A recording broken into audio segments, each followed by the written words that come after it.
Oh my days. Oh my word. Sean Strickland defeated Khamzat Chimaev.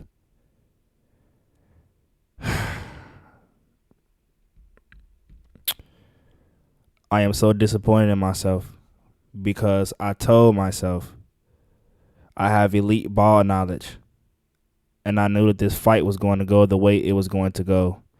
One thing about Khamzat Chimaev is when he does get dominant ground position, he observes no type of will to do damage on the ground.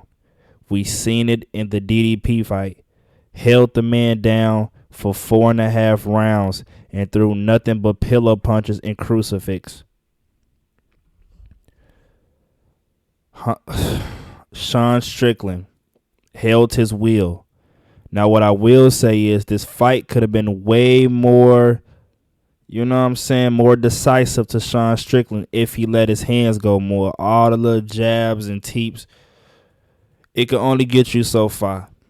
But Sean Strickland was ahead by a lot of significant strikes. A lot of people want to go based on takedowns and control time and advance percentage. But Khamzat Chimaev did no real damage on the ground. It was just a hug fest. The only issue with Sean Strickland is he has to let his hands go. And it's so ironic that fights like Israel Adesanya, where he really let his hands go. It's crazy how fights like that against elite counter strikers, might I add, because Israel Adesanya never been like an offense type of striker. He's always been like a counter striker, an elite counter striker. But Sean Strickland, oh my days, he defeated Khamzat Chimaev. I know whoever betted, whoever put them parlays in on Sean Strickland win this fight, because not only was the money looking good for this fight to make it past round 2. I know for a fact the money was looking good for this fight to go the distance. And I know damn well that money was looking good for him to win this fight. Oh my days. I always do this to myself. I never bet when I'm supposed to. Oh my days. Joshua Van fight. Underdog some way, somehow. Got a TKO finish. I know the money on that parlay. Whoever betted on Joshua Van, I know that they are some happy MOs. You know what I'm saying? Whoever betted on Joshua Van and Sean Strickland, I know that they walked away with a lot of good bread. I'm talking you could turn $5 into hundreds of dollars. Khamzat Chimaev is now defeated in the UFC. He's 15-1 now. And was I upset with the decision? No, because like I said, Khamzat Chimaev just takes his opponents to the ground and inflicts no real damage. He just does it for the control time. Doesn't try to transition for a submission. I mean, he tried the rear naked choke. It didn't work. But besides that, no real ground and pound.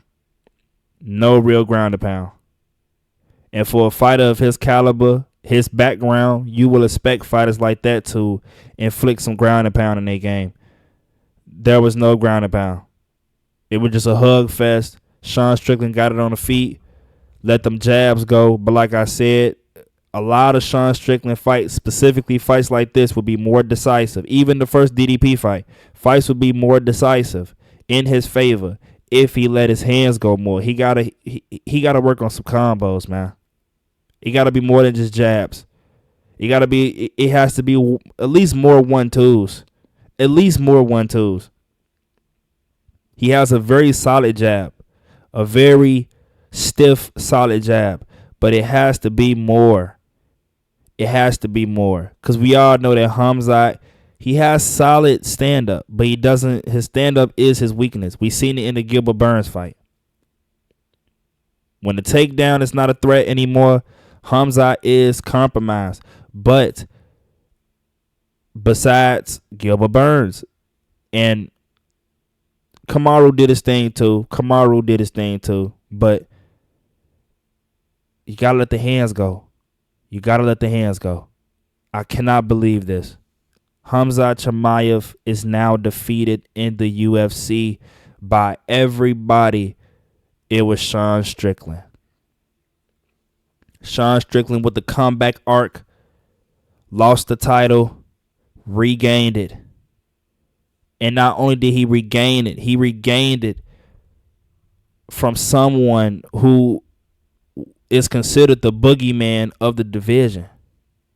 Khamzat, we already know, yeah, he was dealing with a massive weight cut, yes, but that don't really take much out of his game because his game is all about smothering. It's all about smothering. It's not like it's going to affect his cardio on a stand-up as much because he don't really stand up as much. If the takedown is always a threat, he's going to take you down and get control time. But Sean Strickland did what he's supposed to do. He guarded and defended as many takedowns as he could. Even when he did get taken down, he fought off the submission threat. He fought off, the dominant positions because Khamzat did have Sean Strickland's back a lot in his fight. And like I said, for somebody who was in a compromised position, Khamzat did not inflict no real damage. I just cannot wrap my head around it right now. This is the beauty of the sport of MMA. This is the beauty of it. Even when you think on paper that a fight will go one way, it can go a whole completely different way. For example, the Islam versus Dustin Poirier fight. Everybody thought that, oh man, Dustin Poirier is on the tail end of his career. All Islam gotta do is all he's going to do is just take him down and smash him. And what happened? He didn't get a finish until the 5th round. This is the beauty of the sport. Anything can happen. Anything that looks a certain way on paper can turn out a completely different way in reality. This is the beauty of the sport. Khamzat Chimaev is now 15-1. He's defeated. We already know he's about to move up to 205. And unfortunately, the light heavyweight division, besides I forgot bro name already. He became that irrelevant overnight. But light heavyweight is primarily filled with strikers.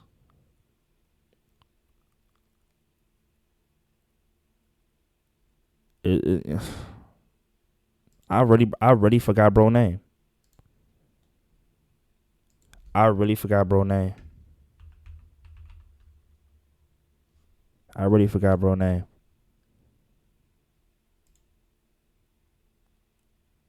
Magomed Ankalaev, that's his name. How could I forget that? Obviously, I won't remember because he don't really do much. But besides Magomed Ankalaev, that division is filled with just predominant strikers, and Khamzat is going to have his way. You know what I'm saying? Yuri Prochazka is going to be a cakewalk. Carlos Ulberg, I would love to see how that would look. Him versus Khamzat, I would love to see how that look. But obviously, Khamzat has to get up there and win at least 2 dominant fights. He has to win 2 fights in dominant fashion. And same thing as heavyweight. The light heavyweight division is top heavy. If it ain't Carlos Ulberg or Ankalaev or Yuri Prochazka, there's really no one else in that division who's going to really, you know what I'm saying? Probably Volkov, you know what I'm saying? They probably put him up against Volkov. And if Volkov does win that fight, then he will get the title fight, most likely. If not, if he don't get it already. But damn, Sean Strickland defeated Khamzat Chimaev. That is a crazy thought to wrap my head around. We talking about the same man who went against DDP 2 times and lost. We talking about the same person who went against DDP and Khamzat Chimaev and absolutely dominated him for 5 rounds. Well, 4.5 rounds. And Sean Strickland, it was even at one point of the fight, Sean Strickland had top position for the whole 2nd round. That was crazy to see. He had top position on Khamzat Chimaev the whole second round. Crazy work. I just cannot wrap my head around this. This is the beauty of the sport.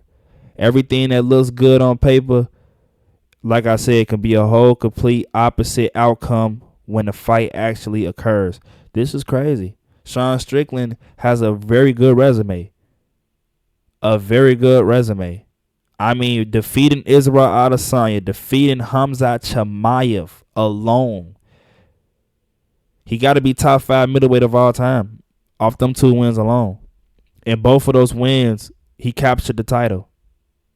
Crazy. Crazy.